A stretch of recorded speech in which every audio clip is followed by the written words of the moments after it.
Chapter 8. Elizabeth learns more about Darcy and Wickham.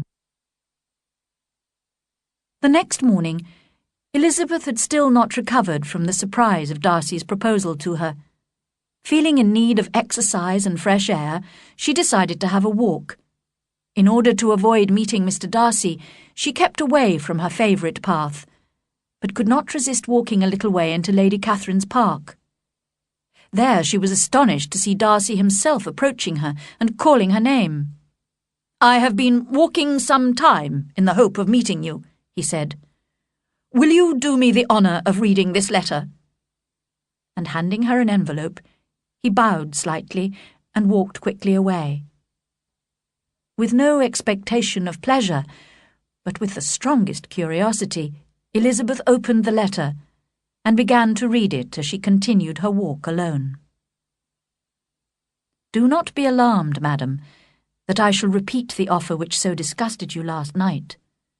I have no intention of mentioning again wishes which, for the happiness of both of us, cannot be too soon forgotten.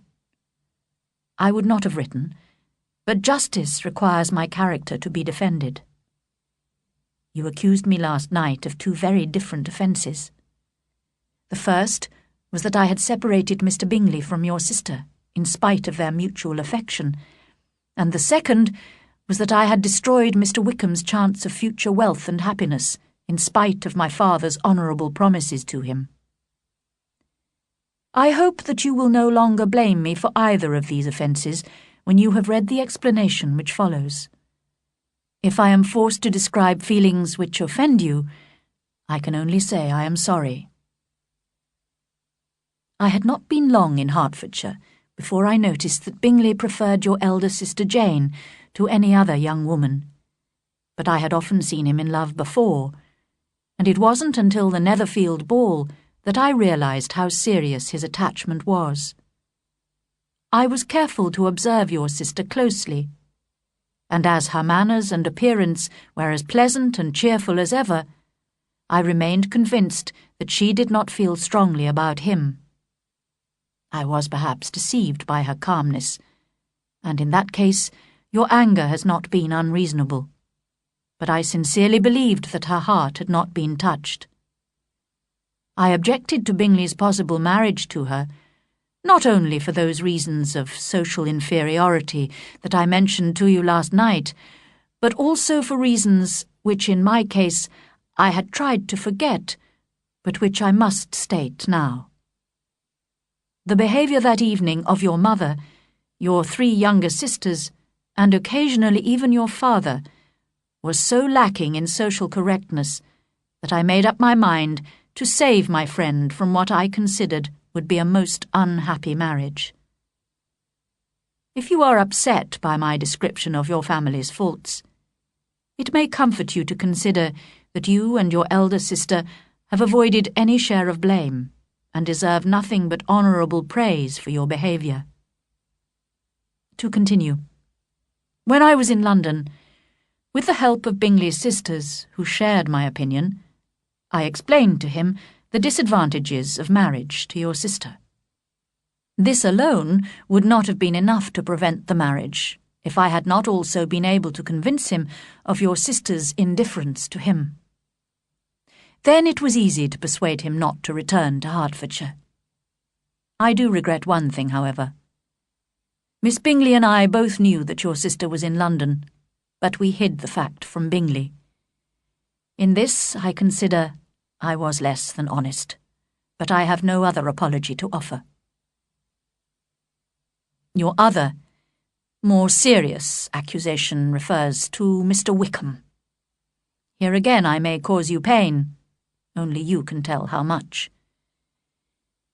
In order to show you his real character, I must explain the whole of his connection with my family. His late father worked for mine for many years, helping to look after the Pemberley farms. His son, George Wickham, received much kindness from my father, who paid for him to go to school and to university. My father hoped the young man would enter the church.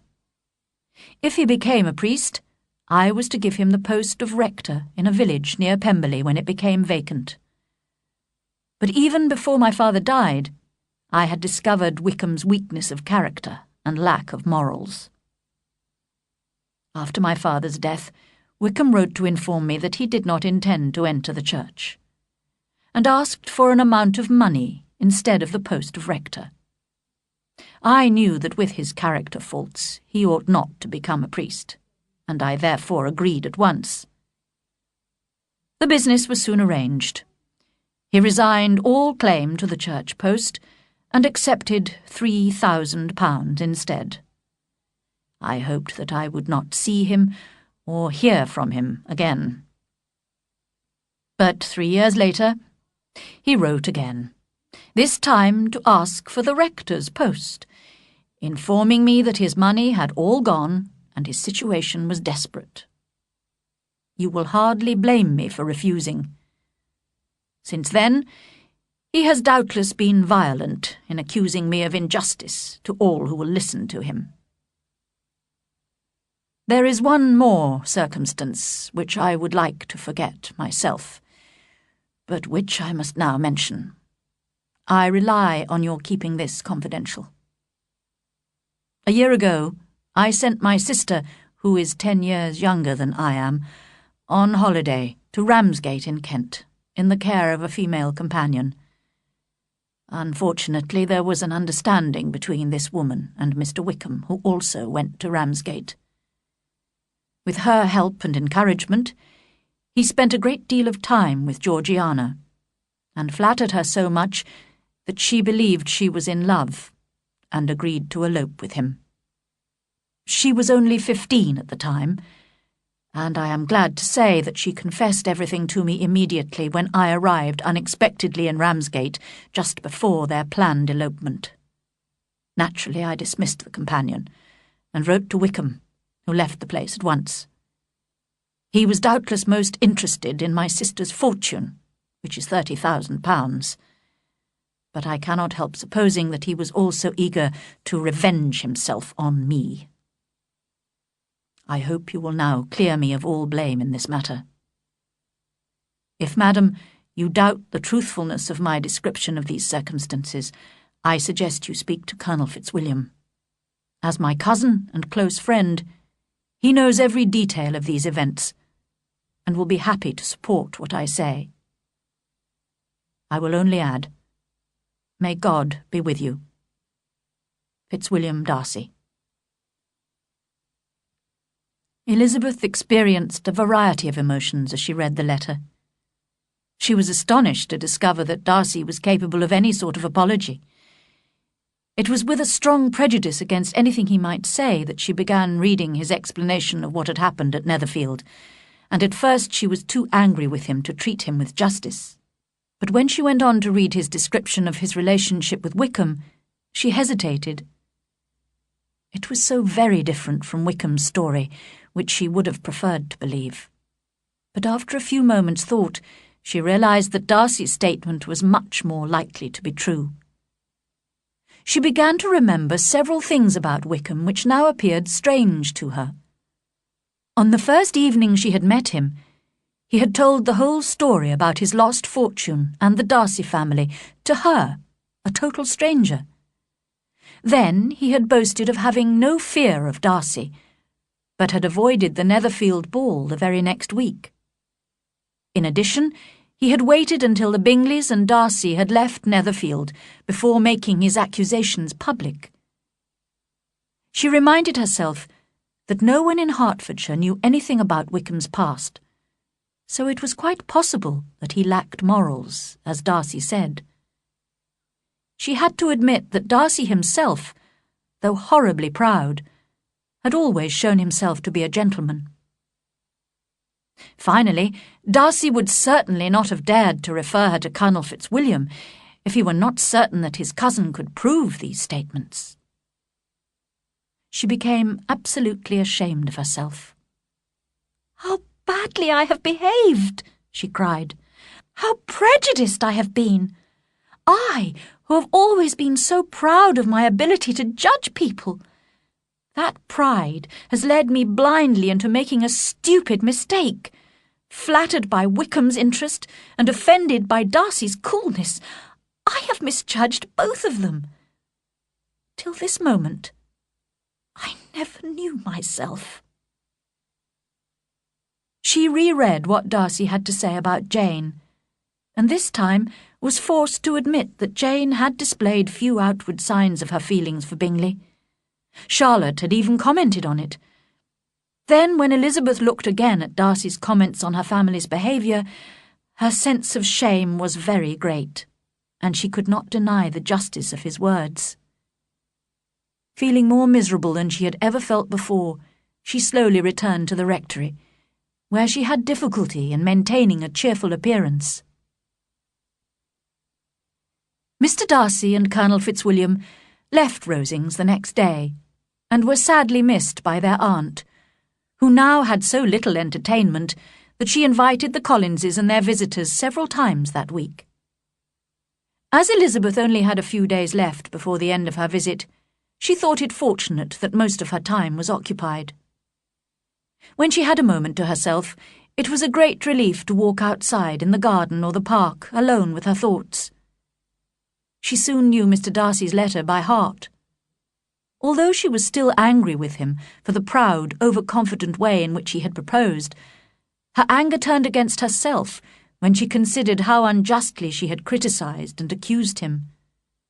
She respected his character and felt pity for his disappointment, but did not for a moment regret her refusal, or have the slightest desire to see him ever again.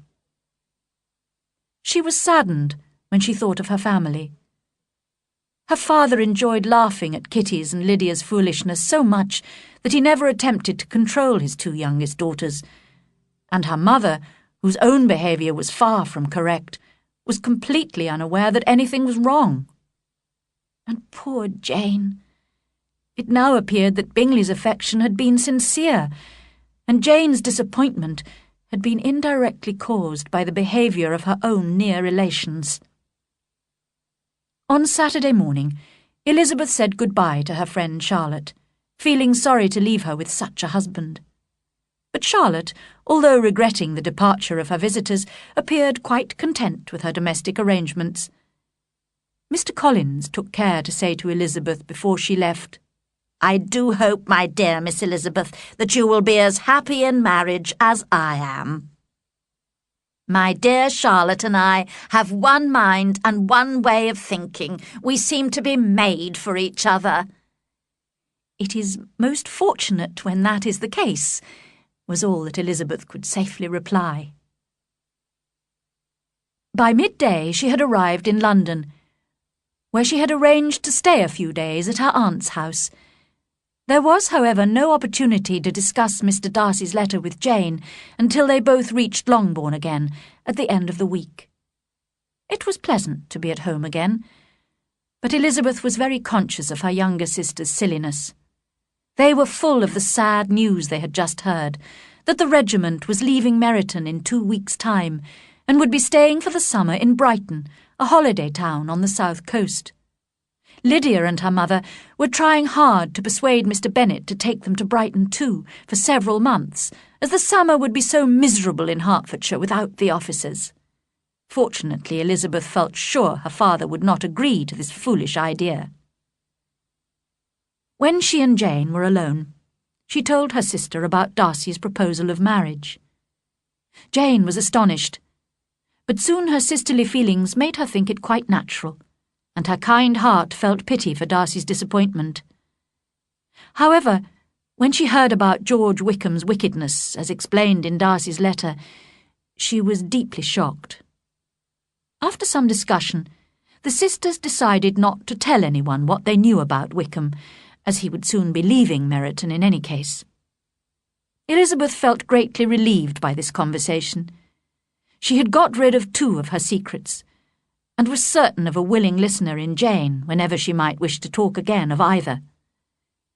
But she dared not tell the third, and explain to Jane how sincere Bingley's feelings for her had been. She could see that Jane was not happy, because of her continued warm affection for Bingley. However, there seemed little chance of Bingley marrying her now, and Elizabeth did not want to deepen Jane's feelings of regret for her lost happiness.